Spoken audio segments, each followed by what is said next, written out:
We got Nick's galore. We got Nick Gale in the newsroom and joining us now in studio. One of our best partnerships, the Northern Illinois Recovery Center, doing miraculous work, saving lives every day. CEO Nick Howell's here, and the Director of Admissions. Do I have the titles right? Nick Villicana? Absolutely. And how are you? Good morning. Director of Admissions, meaning you're the guy that has to make sure these folks who are coming in at a real crucial point in their lives are properly processed and they're right for the program and the program's right for them. Absolutely. And there's a lot of different things. One of the things I'm intrigued by what you guys do from doing the videos with you in the past and talking about it is it doesn't feel like what we know to be a traditional treatment center. Do you feel the same? No. Yeah. So, we do things quite different than most than you see in the movies or you hear about, from maybe the 90s or 80s, right? We're more of a community-based program, owned and operated by a lot of people in long-term recovery. So a lot of us have been there and know exactly what it takes to get out of that and to walk through it. And it's not one size fits all. Not at all. No, it's all truly individualized treatment. Everybody says they do individualized care, but we meet everybody where they're at, right? Regardless of their barriers, regardless of their prior commitments, work, family matters. Definitely want to make sure that we're supporting each individual and making any accommodations as needed, right? And Nick Hall, where do the folks come from in the program? Do they come on their own? Is it word of mouth? Where, hear about it here? Where do they come from? Yeah, we get a lot of referrals from, hear about it on their own. We also get, one of our greatest compliments is when we have other clients who have gone through our programs, families who have come through our programs who are recommending their friends and families to come, and they're having great experience, and so they have the opportunities then to share that experience with other folks and word of mouth and those things. We have great outreach people who are out into the communities connecting with referral sources and other people who might be able to help help those in need that are looking for services. Mm-hmm. Can you guys talk about the various treatment options that are available and how people can figure out which is, say, most suitable for their needs? Of course. Yeah, of course. So we do offer a full continuum of care, providing up to 120 days of treatment with a gradual step down. So that includes detox services, residential care, even post-care at outpatient with an optional supportive living environment, maybe with folks that don't necessarily have like the day-to-day foundational skills that are still kind of like learning how to navigate life on their own, just kind of as that like transitional period, shifting back into society, learning how to live sober in kind of like a peer-to-peer network and recovery environment. Nick Howell, if somebody says to you, I can do this on my own, as opposed to seeking the professional help that you all provide every day, what do you want to say to somebody like that?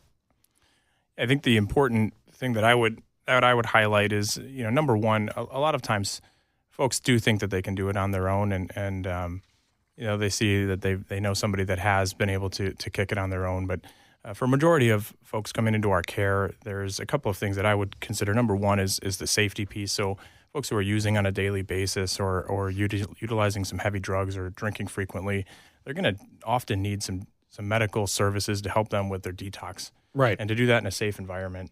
And then, the other part of it is to really understand that there's a lot more to the problem than simply drinking or a drug that they're utilizing. There's a lot more underneath the surface.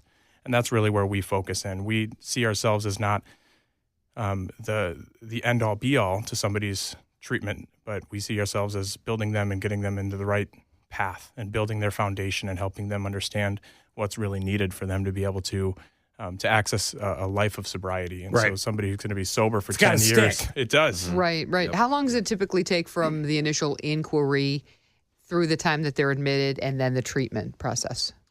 It all really just depends on any barriers that we're trying to navigate. We have folks that are reaching out a month in advance, or families that, how do I even present this to my loved one, right? And we'll help them navigate that. That's a great question, too. How do you present it to someone? Because I think perhaps many responses that you get initially are like, I'm fine. Yeah. I don't need any sort of intervention. I don't need any help. How do you navigate that? Yeah. So I'm fine is the most commonly used lie, I think, across the board. Yeah. So it's a good question. We do a really good job, I think, at getting the folks, the 25-30% of folks who are on the fence, on the right side of the fence, right, through thorough interventions, maybe touring with the family, showing them kind of the campus and the recovery environment that we provide and offer. It's more of like a warm, positive recovery environment. So that way, when they get there, they're like, okay, I actually want to stay longer than leave sooner. So I think that's typically a really good sign. So you don't kick them out at 28 days? No. So up to 120, sometimes more, sometimes less. 28 days is just kind of like an industry standard that really hasn't worked. So It's we're a trying talking point, yeah. Exactly. And it's just not enough time. If you've been drinking for 10 years, what's 28 days compared to that, right? I've got a friend who's been sober for a couple of years. His marriage ended because his wife wouldn't quit drinking. I assume you guys see this as well. And even though the ultimate thing we know, and again, I come from the codependent side, I just made sure my brother and my family continued to drink. I'm not mocking codependence. I'm just saying there's a lot that codependents learn about the process as well. But in the process of that, when you are an addict, whether it's booze, drugs, whatever the case may be, you have to get to a point where people could be using around you and you still don't use again. In the interim, though, the temptation not being there's a big deal, which is why you guys have the success you have. It's not like there's not a dispensary that's available on campus. So talk a little bit about that. Does that take time? Yeah, I think the biggest thing is understanding with the way that we've structured our care, we try and address the various needs, whether those are internal or external needs. And sometimes there are people don't have the greatest living environment, or you lose some of the human connection. And part of our mission is restoring human connection. And we understand that folks, to have the codependent side where somebody is really enabling somebody to an extent. The other side of that, I think, is oftentimes you might get somebody who's either isolated themselves dramatically or they've been pushed away by their family and they say, I don't want anything else to do with you. And that's really where our services come in, where we can help them understand and get them plugged into the long-term environment of care, sober living and other things like that post-discharge from us. I have a quick social media question. Is it harder now because everything's on our phone? People, have FOMO. They are so dialed into Facebook and Instagram and TikTok and everything FOMO's like fear that. of missing out. Yeah. I mean, so is it harder I have now? phobia. It's fear of being included. Yeah. Right. It's a balance, right? Yeah. And this is a cliche, but the opposite of addiction is connection, and it truly is. And we restore that in all aspects. And you mentioned the family dynamic. We take a look at those at the right time, right? We're not going to open up that can day one, day two, but at the right time, once our folks have made some progress in treatment, we'll look at maybe doing family sessions or doing family group therapy as well on Sundays.